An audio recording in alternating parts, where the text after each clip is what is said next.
What up, YouTube fam? Hey, one of you duck hunters actually was asking a question yesterday about whether or not it was profitable to basically niche down and help college students lease.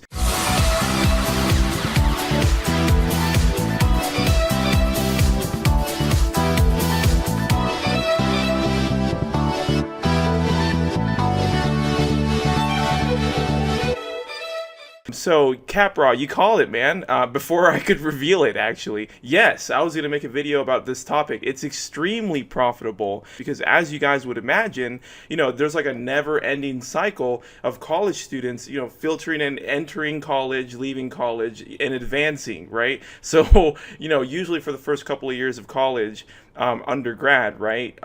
You need an apartment or a place to live, right? And a lot of students nowadays, I feel that like going into 2020, a lot of them are actually leasing like on-site, close by, college campuses that specialize in room shares, right? If you look in your city, probably closer to wherever the universities are in your city, you'll notice that there are multifamily buildings that operate a little bit differently, right? They do room shares, so they rent each room, right? So usually there's like a 2-bedroom, sometimes a 3-bedroom, and a 4-bedroom, and then the rent is like extremely low, like $500, sometimes $450 or less, but they're renting it per room, right? And so usually what that application looks like whenever a college student fills that out and they decide to lease in one of these campuses instead of like on site at their college, right?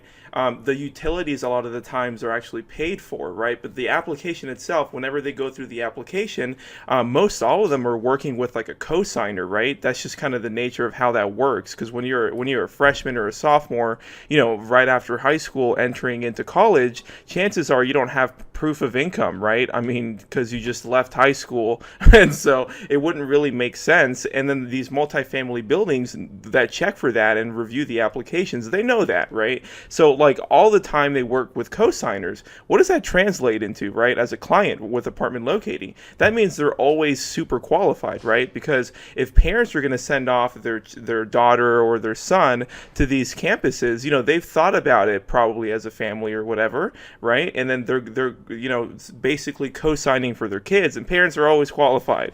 So it translates into a really qualified tenant, right, and client for you to work with. The other cool thing is that these multifamily buildings actually do look good, right? So remember, whenever you show like Class A building properties over older, ugly ones, you tend to close better and then collect your check faster. So that's also kind of a cool thing, that these buildings look cool whenever they're room shares for college kids, right? But before we dive deep into it, right, and I reveal basically like the secret in how to lease like crazy to niche down in this leasing college student idea, I gotta say, Capraw, dude, I've been working out, man, and like they're admiring my gains, bro. They're admiring. Check out these gains, bro. Come at me, bro. Come at me.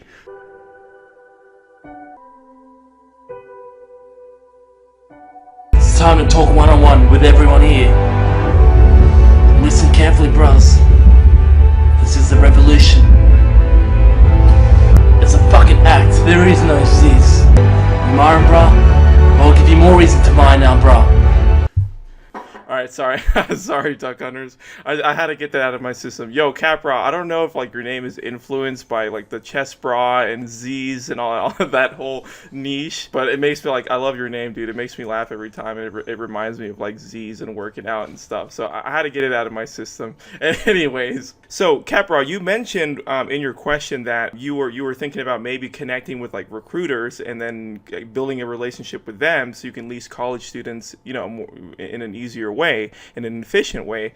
So I've personally never have done that, so I can't really talk about my experience, right? I'll always keep it real with you duck hunters. I'm not going to just like make up that I know something when I don't. So I don't have any experience with the recruiters, but I do have experience leasing a lot of college campus students, right? And so the way that I was able to make that efficient connection and build that relationship was I would go directly, for instance, in Austin here, I walked into like UT and the community college colleges, right? Like Austin Community College, and you can do this in any city, right? Like Community College, whatever state you're in, whatever city you're in your market, you can do this at the community college and the university, right? And usually there's like a couple universities in the state, it's not just one, right? Like there's like St. Edward's here in like Austin, but I would walk up to them, and I would either walk directly and meet with a counselor, or call them and then set an appointment with a counselor, right? And so with the counselor, they're responsible, the counselors, they take care of the students, etc., right? With a lot of things, not just a relocation. So I would set a meeting with the counselors. I would give them like brochures, my card, and be like, hey, listen, and a lot of the times, duck hunters, here's a little hack for you.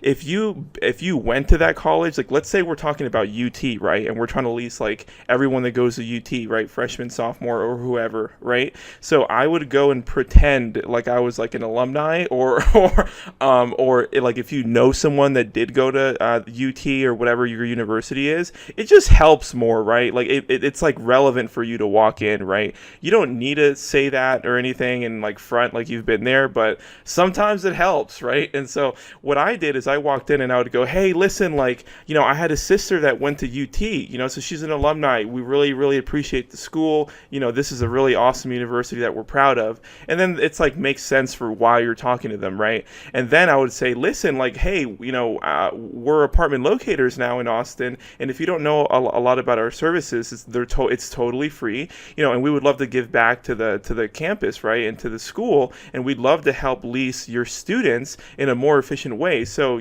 feel free to contact us. Here are some brochures. It explains exactly how it works, and it's like one sentence, right? We help you lease apartments for free. Call us. So that's basically how it works. You can do cards if you want. I don't really like working with business cards just in general, but you can get, give them like a stack of like Vistaprint. Go to Vistaprint.com and make a bunch of business cards, give it to the counselor. And that's the whole thing, right? It's just building the relationship with the counselor. Because as you could imagine, the counselors, they're meeting with tons and tons and tons of students all the time, right? And so that's what I thought of. And I do have experience with that. I don't know about the recruiter side, so I can't speak on that. But, just it worked well for me, right? And the cool thing, guys, duck hunters, remember, when you work with when you're getting referrals from a counselor from like UT or like some other great university, right, or college community campuses, it's probably easier to get done with community colleges, right? But when you get referrals, right, guys, the students don't really know what's going on, right? They're like, what do I do? Like, like they're going into UT. So my point is, when a professional trusted counselor of their school is giving out your card just because you were nice, bring them food, bring them Chipotle, bring them some, if they're fat, bring them some cupcakes, right? Like, you got to just do whatever it takes, right? But build a positive, friendly relationship with these counselors. And then now when they give your card out, that student that's like super qualified because like her dad is co-signing or whatever, his dad is co-signing, right? They're going to go, the counselor's going to go, hey, listen, did you have a place to live? No, well, no, I'm still looking. Oh, well, here's this brochure. Contact this company. They help you for free, and they can help you immediately, right? And so when that happens, they're like, oh, they must be legit, this locator, because my counselor from UT just handed me his information. So guys, the point is that, whenever you get referrals like this, you're basically like Jesus, right? You're like the Messiah of leasing all apartments, right? They trust you automatically because UT just basically vouched for you. And so guys, take advantage of that. I've leased people like nothing remotely. They would call me, hey, my counselor here from UT referred me over to you, and I'm like, great, this is how it works, blah blah blah. You do your normal 1 minute pitch or less, right? And then you send over a list and go, here are your options, let me know if I can help you further, but make sure to write my name down, right? And you've got text templates that you're going to send off as well as reminders, so you're not actually texting all of this. I teach that in the course, so everything's efficient, right? But that you get the idea, right? So that these people contact you send them over a list, they trust you, they're like going to make sure to write your name down because their counselor referred them. And guys, you can, these multifamily per room share buildings, they still pay 100%, sometimes more, I've seen, right? And so guys, it's like a quick $500 here and there, right? You get all these calls, you send this, and the funny thing, guys, is here's a beautiful part about this, right? Whenever you're referring them to room shares and they're interested in like leasing per room, right? It's like in Austin, at least, there were like 6 options, right? Like where they need to be, because they always need to be really close to the university, right? So it's like I was sending 6 apartment options to like all of these referrals that I would get that trusted me, right? Because you're an authority now, right? Because you get the idea, you're vouched by the counselor. So like I was sending the same 6 apartments over and over again, and it's like $500, 500, 500, 500, 500. It's just a great way to make money. So absolutely, it's profitable for sure. Good catch, Capra. So anyways, guys, if you have any other ideas, right, like questions that you might have that you want me to cover, I've been in this industry for a long time, so chances are there's a good chance I know and I can give you guys insight, right? So if you're curious about something the same way Capra was, right? He subscribed to the channel. He's a duck hunter now. Welcome, bro. And, he was curious about this video, so I threw a video out there. So anyways, guys, however I can help you guys out, I would love to. And that's it. Is there anything else to talk about in this topic? Let's see. We covered why it's smart to do that. We covered how efficient it is, how easy the work is. You're sending over 6 apartments. What else is there to cover? Okay, guys, here's a little bonus tip, right? So with these multifamily room share buildings, it's not just college students that you can lease here, right? And so the funny thing is they accept anyone that meets the criteria. A lot of the times that why you're probably asking like, well, why wouldn't they only accept college students and not and just anyone? Because of fair housing, right? So that's the beautiful thing. Even though they're structured, and most of the times it's college students that lease these campuses, right? Because I mean, normal adults, I don't know why you would want to rent a room with 3 other like college kids living in it, unless you're a college kid yourself. But they do because it's cheap and all bills are paid and the units are furnished for like $500 a month or less. So a lot of the times adults with low budgets will lease these, right? So what I was saying earlier, right, when I responded to this comment was that this makes for a fantastic plan B.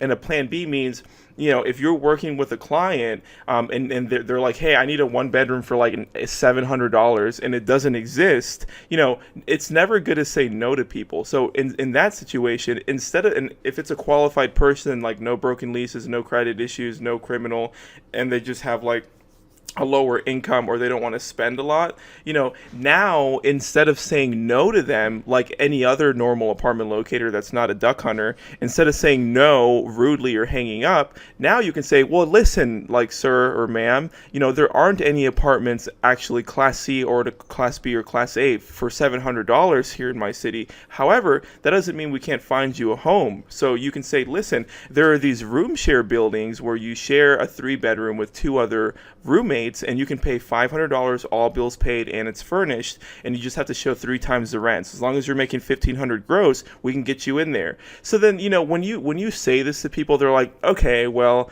this locator is working with me. He's trying to accommodate me. Maybe what he's saying about the base rent, about the $700 not existing, maybe he's telling the truth, or not, he wouldn't have otherwise told me about this option. So when you say that, guys, first of all, you can just straight up lease them there and then still get the 100% commission. But if not, then they start trusting you more. And then you go, I mean, listen, like, even if there was a $700 apartment that doesn't exist, you got to factor in $150 of difference because of the AC, the utility savings, the allocated water, the washer and dryer. There's probably no connections in there, right? So then when you tell them that, it's like, listen, you're going to pay the same amount, $700, as an $850 Class C. So it's like, or, Class B property. So you just, these conversations go smoother, and it's never good to say no to someone. Always have an option, right? And so this is a great plan B. You can still lease normal adults here as well. It doesn't have to be college students, and that's how you can make a lot of money, and just always have that plan B in the back of your head. Like, oh crap, I can't lease them anywhere. What do I do with this person? Well, let's go to the college campuses, right? I mean, it's still an option. So anyways, guys, I've leased college students like crazy in these multifamily room shares, and normal adults that were not college students. So let's get to this duck hunting, and I'll see you on the next one. Stay tuned for this next video. It's gonna freaking blow your mind.